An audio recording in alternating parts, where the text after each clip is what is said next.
Albert Einstein نے کیا کام کیے، اس کے حالات زندگی کیسے تھے، کن کن مشکلات سے گزر کر اور کس کس فیلڈ میں کام کر کے سائنس کی دنیا میں تہلکہ مچا دیا۔ اس کا کہنا تھا کہ ہم نے یہ سیکھا ہے کہ تنہا عقل کو اپنا خدا نہیں بنا لینا چاہیے۔ موت کے بعد پوسٹ مارٹم کرنے والے ڈاکٹر نے خفیہ طور پر اس کا سر چیر کر دماغ مرتبانوں میں ڈال کر محفوظ کر لیا تھا۔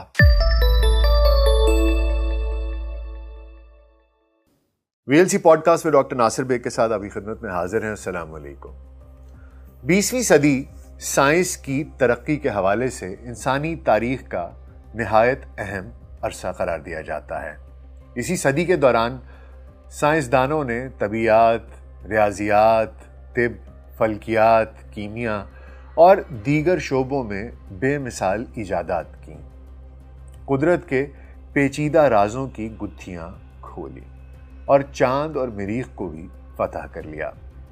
اسی صدی میں بڑے بڑے نامور سائنسدانوں نے اپنے اپنے شعبوں میں وہ کام کیے جو ہمیشہ کے لیے انسانی تاریخ کا حصہ بن گئے۔ Isaac Newton, Stephen Hawking, Marie Curie, doctor Abdus Salam, Charles Darwin, Max Born, Rachel Carson, Niels Bohr, Max Planck, J Thomson, بہت سے دیگر اور آئنسٹائن۔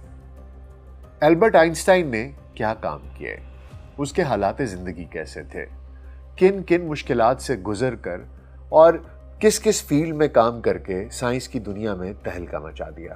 آئیے ذرا البرٹ آئنسٹائن کی زندگی پر ایک نظر دوڑا لیتے ہیں۔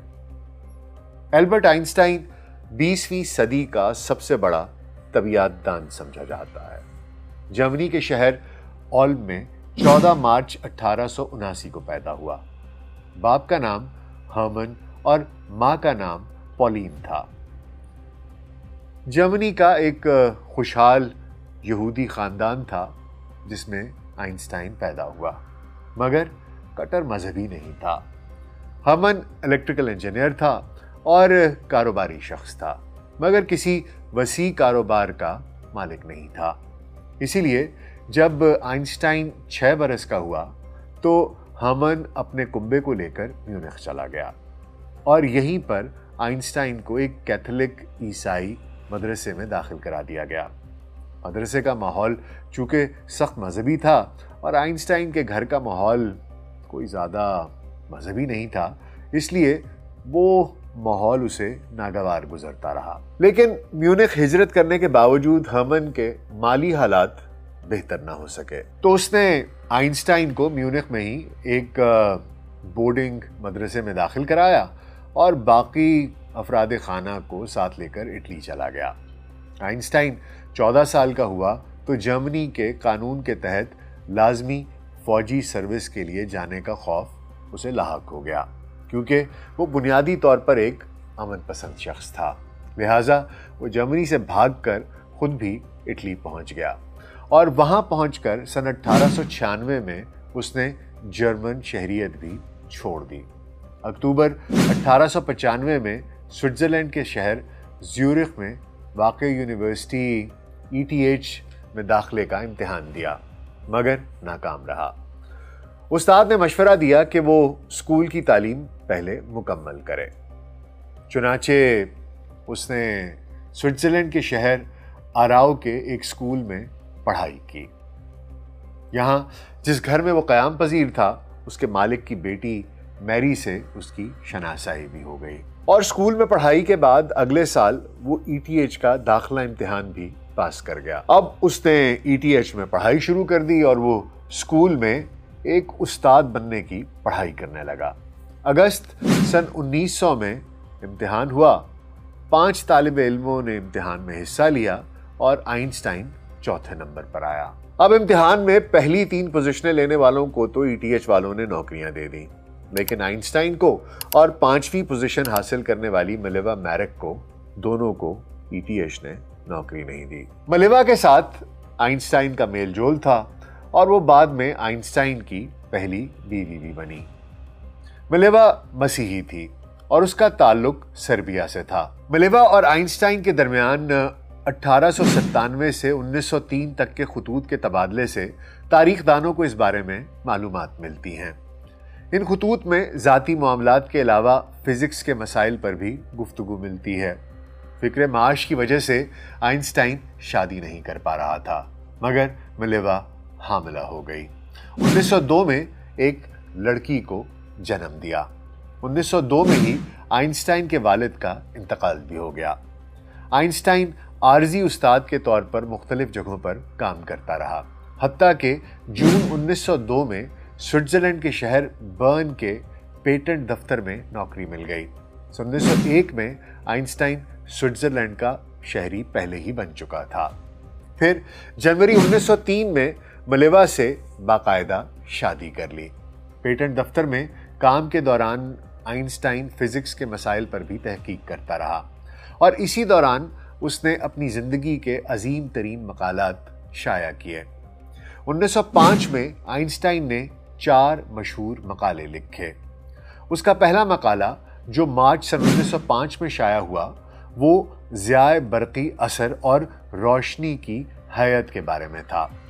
اس وقت تجرباتی ثبوتوں کی بنیاد پر روشنی کو موج سمجھا جاتا تھا، مگر اس سے ضیاء برقی اثر کی تشریح کرنا ممکن نہ تھا۔ آئنسٹائن نے اس نظریے کو تقویت دی کہ روشنی کو توانائی کے چھوٹے چھوٹے کوانٹم نوریہ ذرات یعنی فوٹونز پر مشتمل بھی سمجھا جا سکتا ہے۔ کوانٹم نوریہ کا نظریہ سب سے پہلے میکس پلانک نے پیش کیا تھا۔ آئنسٹائن کا دوسرا مقالہ مئی سن 1905 میں شائع ہوا، اور یہ مقالہ براؤنین موشن یعنی براؤنین حرکت کے ریاضیاتی ماڈل پر مشتمل تھا، جس میں احصاء کا استعمال کرتے ہوئے سالمہ کی مایع میں حرکت کی تشریح کی گئی تھی۔ اس سے اس نظریے کو عام کرنے میں مدد ملی کہ جوہر اور سالمہ کا وجود حقیقی ہوتا ہے۔ تیسرا مقالہ جو جون سن 1905 میں شائع ہوا اضافیت کے خصوصی نظریے یعنی کہ اسپیشل تھیوری آف ریلیٹیوٹی پر تھا۔ اس سے وقت اور فضا یعنی زمان و مکان کو علیحدہ علیحدہ تصور کرنے کی بجائے وقت فضا یعنی زمان و مکان کا نظریہ سامنے آیا، یعنی اسپیس ٹائم کا۔ پتہ یہ چلا کہ اگر کوئی چیز زیادہ مگر یکساں ویلوسٹی سے حرکت کر رہی ہو تو جس مشاہدے کے حوالے سے حرکت ہو رہی ہوگی اس مشاہد کو اس چیز کی کمیت زیادہ، لمبائی کم اور وقت آہستہ گزرتا نظر آئے گا، یعنی کہ distance contraction and time dilation. البتہ روشنی کی رفتار ہر کسی کو ایک ہی نظر آئے گی، اور یہ بھی کہ کسی مادی چیز کو تیز رفتار کرتے ہوئے روشنی کی رفتار تک نہیں پہنچایا جا سکتا، اور یکساں سمتوں سے سفر کرنے والے جمودی حوالہ جاتی قالب یعنی انٹرنل فریم آف ریفرنس میں کوئی ایسا تجربہ ممکن نہیں جس سے جمودی حوالہ جاتی قالب میں موجود مشاہد یہ معلوم کر سکے کہ وہ یکساں سمتوں سے سفر کر رہا ہے یا ساکن ہے۔ چوتھا مقالہ جو ستمبر سن 1905 میں شائع ہوا اور یہ طبیعیات کی مشہور ترین مساوات پر مشتمل تھا، جس میں E = mc²۔ E سے مراد انرجی تھی، M سے مراد ماس تھا، اور C سے مراد ویلوسٹی آف لائٹ تھی۔ اس میں مادہ اور توانائی کی آپس میں تبدیل ممکن ہونے کا بتایا گیا تھا۔ 1906 میں زیورخ یونیورسٹی نے اسے پی ایچ ڈی کی سند عطا کی، جس کے لیے آئنسٹائن نے تحقیقی مقالہ سن 1905 میں پہلے ہی جمع کرایا تھا۔ مقالات کی وجہ سے آئنسٹائن کی شہرت جو پھیلی تو زیورخ یونیورسٹی نے نظریاتی طبیعیات میں اکتوبر سن 1909 میں ایسوسیٹ پروفیسر بنا دیا۔ سن 1910 میں پراگ یونیورسٹی سے پورا پروفیسر یعنی کہ فل پروفیسر کی پیشکش ہوئی تو 1911 میں پراگ چلا گیا۔ یہاں جرمن اور چیک افراد میں لسانی اور قومیاتی چپکلش کی وجہ سے کشیدگی تھی، اس لیے 1 سال ہی بس یہاں گزار نہ پایا، اور اس کے بعد 1912 میں زیورخ یونیورسٹی میں بطور ایک مکمل پروفیسر کے واپس آ گیا۔ سن 1911 میں برسلز میں اس کی میکس پلانک اور لورینز جیسے بڑے بڑے سائنسدانوں سے ملاقات ہوئی۔ سن 1911 میں اس نے عمومی اضافیت پر اپنا مقالہ شائع کیا، جس سے اس کی شہرت میں مزید اضافہ ہو گیا۔ تو برلن یونیورسٹی جو اس وقت علم کا گڑھ تھا، وہاں سے اسے پروفیسر اور نئے انسٹیٹیوٹ کے ڈائریکٹر اور اچھی تنخواہ کی پیشکش ہوئی، جو قبول کر کے آئنسٹائن 1914 میں جرمنی چلا آیا اور جرمن شہریت دوبارہ حاصل کر لی۔ یہاں آنے کے 4 ماہ بعد ہی پہلی جنگ عظیم چھڑ گئی۔ 4 سالہ جنگ کے دوران آئنسٹائن زیادہ تر جرمنی میں ہی مقیم رہا۔ 1918 میں جنگ جرمنی کی شکست پر ختم ہوئی۔ جرمنی پر سخت شرائط تھی اور اسے فاتح ممالک کو بھاری رقم جرمانے کے طور پر دینا پڑ رہی تھی۔ اس سے جرمنی کی معیشت تباہ ہونا شروع ہو چکی تھی۔ تو جرمن سیاست میں ایسے وقت میں دائیں بازو کی قوم پرست جماعتوں نے زور پکڑ لیا۔ فرانس جرمنی کے کچھ علاقے پر غاصبانہ قابض تھا۔ اس کے باوجود آئنسٹائن فرانس کی تنظیموں کے ساتھ تعلقات برقرار رکھے ہوئے تھا۔ دائیں بازو کی جماعتیں یہودیوں کو بھی جرمنی کی تباہ شدہ معیشت کا ذمہ دار سمجھتی تھیں۔ اس کے باوجود آئنسٹائن جرمنی میں اسی طرح مقبول تھا۔ آئنسٹائن نے عمومی اضافیت کے نظریے سے مشہوری پانے کے بعد دنیا بھر کے دورے کیے، جس میں جاپان، جنوبی امریکہ اور فلسطین شامل تھے۔ وہ کئی بار امریکہ گیا۔ ان دوروں میں سائنسی لیکچروں کے علاوہ آئنسٹائن صہیونیت کا بھی پرچار کرتا رہا۔ سن 1922 میں آئنسٹائن کو نوبل انعام دیا گیا۔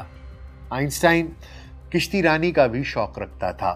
سن 1929 میں جرمنی کے ایک شہر میں ایک جھیل پر آئنسٹائن کو ایک کاٹیج بھی تحفے میں دیا گیا۔ سن 1933 میں آئنسٹائن امریکہ کے دورے پر تھا کہ جرمنی میں ہٹلر نے اقتدار سنبھال لیا۔ آئنسٹائن یورپ واپس پلٹ رہا تھا تو بحری جہاز میں ہی اسے یہ خبر ملی کہ جرمن پولیس نے اس کے کاٹیج پر چھاپا مار کر ملک دشمن مواد تلاش کرنے کی کوششیں کی ہیں۔ آئنسٹائن نے جرمنی کے بجائے بیلجیم پہنچ کر ڈیرے ڈال دیے۔ یہاں اس نے جرمنی کے خلاف جنگی تیاریوں کی حمایت کی۔ 1933 میں ہی آئنسٹائن امریکہ منتقل ہو گیا۔ وہیں آئنسٹائن کی ذاتی زندگی بھی کچھ دلچسپ مراحل سے گزر رہی تھی۔ جیسا کہ ہم آپ کو بتا چکے ہیں کہ آئنسٹائن کی اپنی پہلی بیوی ملیوا میرک سے سن 1903 میں شادی ہوئی تھی اور ملیوا سے اس کی ایک بیٹی اور 2 بیٹے پیدا ہوئے۔ اور سن 1914 میں برلن جانے کے بعد میاں بیوی کے تعلقات خراب ہو گئے۔ حالات اس حد تک بگڑ گئے کہ آئنسٹائن ملیوا کو صرف اس صورت اپنے ساتھ رکھنے پر راضی تھا اگر وہ یہ شرائط پوری کرے۔ اب وہ شرائط کیا تھیں؟ ایک یہ کہ تم یہ یقینی بناؤ گی کہ میرے کپڑے اور میرا بستر ٹھیک ٹھاک ہوں۔ دوسرا یہ کہ مجھے اپنے کمرے میں 3 وقت کا کھانا پہنچاؤ گی۔ تیسرا یہ کہ میرا سونے اور پڑھنے کا کمرہ صاف ستھرا رکھو گی۔ میری پڑھنے والی میز کو کوئی ہاتھ نہیں لگائے گا۔ اس کے علاوہ مجھ سے تمہارے تمام ذاتی تعلقات ختم ہوں گے، سوائے لوگوں کو دکھانے کے لیے۔ جب مخاطب ہوں تو فوراً جواب دو گی۔ میرے بچوں کو میرے خلاف نہیں کرو گی، گفتگو سے یا اپنے عمل سے۔ اب اس کے بعد ملیوا بچوں کو لے کر زیورچ چلی گئی اور زیورچ جانے کے بعد سن 1916 میں اس نے آئنسٹائن سے طلاق کا مطالبہ بھی کیا۔ ملیوا ذہنی صدمے سے نڈھال ہو گئی تھی اور ہسپتال میں داخل رہی۔ آخرکار سن 1918 میں اس شرط پر طلاق ہوئی کہ اگر میاں کو نوبل انعام ملے تو اس کے پیسے ملیوا کو دیے جائیں گے اور بچوں کو مالی طور پر میاں سہارا دیتا رہے گا۔ دونوں بیٹوں کو ملیوا نے اکیلے ہی سوئٹزرلینڈ میں پالا۔ بڑا بیٹا بڑا ہو کر امریکہ چلا گیا۔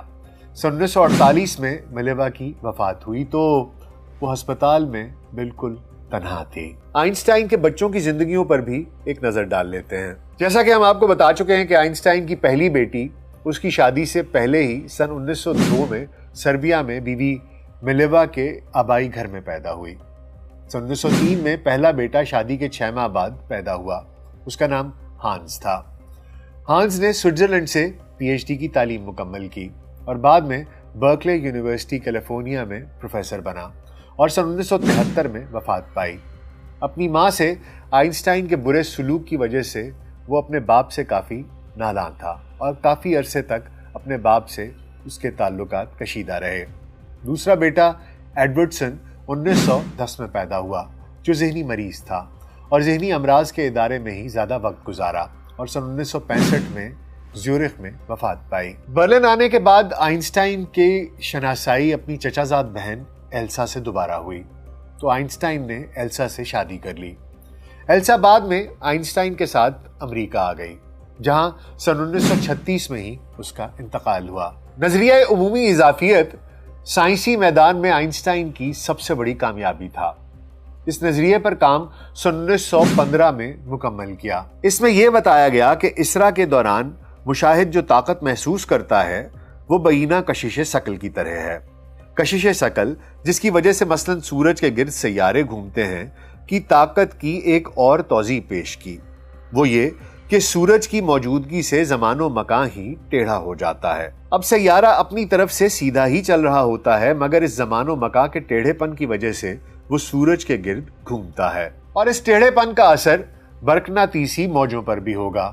مثلاً ستاروں کی روشنی سورج کے پاس سے گزرتے ہوئے اپنا رخ ہلکا سا تبدیل کرتی ہے۔ روشنی کے اس مڑنے کی تصدیق تجرباتی طور پر سورج گرہن کے دوران برطانوی سائنسدانوں نے سن 1919 میں کی، جس سے عمومی اضافیت نظریہ کی تصدیق ہو گئی اور آئنسٹائن کی شہرت کی اخباروں میں دھوم مچ گئی۔ نظریہ اضافت کے مطابق روشنی کی شعاعیں بھاری ستاروں سے نکلتے ہوئے ان شعاؤں کی تعداد کے طیف میں سرخ رنگ کی طرف تھوڑا سا کھسک جاتی ہیں۔ آئنسٹائن کے عمومی اضافیت کے نظریے کا علم الکائنات سے گہرا تعلق بنتا ہے، اس لیے علم الکائنات کے بارے میں آئنسٹائن نے تحقیقی نظریات پیش کیے۔ مقداریہ مکانیات کا نظریہ بھی اسی وقت وجود میں آ رہا تھا۔ اس نظریے کے مطابق ہم یہ نہیں کہہ سکتے کہ برقیہ گردش کرتا ہوا جوہر کے اندر ایک خاص مدار میں ہے، بلکہ صرف یہ کہہ سکتے ہیں کہ برقیہ کا کسی جگہ موجود ہونے کا احتمال کیا ہے۔ یعنی جس طرح روشنی کی موجیں دو بڑی فطرت رکھتی ہیں، یعنی ڈوئل نیچر رکھتی ہیں، اسی طرح روشنی کی موجوں کو نوریہ ذرات پر مشتمل بھی سمجھا جا سکتا ہے، یعنی انہیں بھی موجوں کی طرح دو فطرتوں والا سمجھا جا سکتا ہے۔ اس نظریے سے اصول سببیہ یعنی کازالٹی پرنسپل کی بھی نفی ہو سکتی ہے۔ غیر یقینی اصول جس کے مطابق کسی ذرے کا مقام اور معیار حرکت دونوں ایک ساتھ اپنی مرضی کی انتہائی درستی سے ناپا نہیں جا سکتا۔ آئنسٹائن نے فلسفیانہ بنیادوں پر اس نظریے سے اختلاف کیا تھا۔ آئنسٹائن نے اپنی زندگی میں صہیونیت کی بھی بہت معاونت کی، اس پر بھی ایک نگاہ ڈال لیتے ہیں۔ آئنسٹائن فلسطین میں صہیونی ریاست اسرائیل کے قیام کا بھی پرجوش حامی تھا۔ 1921 میں اس نے چیم وائزمین کے ساتھ امریکہ کا دورہ کیا اور صہیونیت کے لیے چندہ جمع کرنے کے لیے متعدد شہروں میں تقریریں کی۔ 1952 میں آئنسٹائن کو اسرائیلی صدارت کی پیشکش ہوئی، جو اس نے قبول نہیں کی۔ 1933 میں آئنسٹائن ایلسا کے ساتھ امریکہ چلا آیا تھا اور پرنسٹن یونیورسٹی میں پروفیسر لگ گیا۔ امریکہ کے پہلے دوروں پر اسے مختلف یونیورسٹیوں نے پہلے سے پروفیسری کی پیشکش کر رکھی تھی اور یہاں کے خوبصورت قدرتی ماحول میں وہ اپنی تحقیقات میں جٹ گیا، جو اب قدرت کی تمام طاقتوں کا ایک متحد نظریہ دریافت کرنا تھا۔ اس میں آئنسٹائن کو کامیابی تو نہ ہوئی، مگر کچھ نہ کچھ کاوشیں جاری رکھیں اور 1940 میں بالآخر آئنسٹائن نے امریکہ کی شہریت حاصل کر لی اور امریکہ میں آئنسٹائن کی ایک عظیم شخصیت کی طرح پذیرائی ہوتی تھی اور صحافی اس کے ہر موضوع پر خیالات میں دلچسپی رکھتے تھے۔ دوسری جنگ عظیم کے حوالے سے آئنسٹائن کو جرمن قوم سے سخت نفرت ہو گئی اور جنگ کے بعد پیشکش ہونے کے بعد بھی وہ جرمنی نہیں گیا۔ 1939 میں امریکی صدر فرینکلن روزویلٹ کو خط لکھا جس میں ایٹم بم بنانے کی ترغیب دی۔ وجہ یہ بتائی کہ شاید ایڈولف ہٹلر ایسا کرنا چاہتا ہو۔ جب ہیروشیما اور ناگاساکی پر امریکہ کی طرف سے ایٹم بم کا استعمال کیا گیا اور اس سے لاکھوں انسان لقمہ اجل ہو گئے تو آئنسٹائن نے افسوس کا اظہار کیا۔ دوسری جنگ عظیم کے دوران امریکی بحریہ نے اس کی خدمات اسلحہ ماہر کی حیثیت سے حاصل کی اور آئنسٹائن اپنی ماہرانہ رائے دیا کرتا کہ سمندر میں کس ساخت کے بم زیادہ کامیاب ہوں گے۔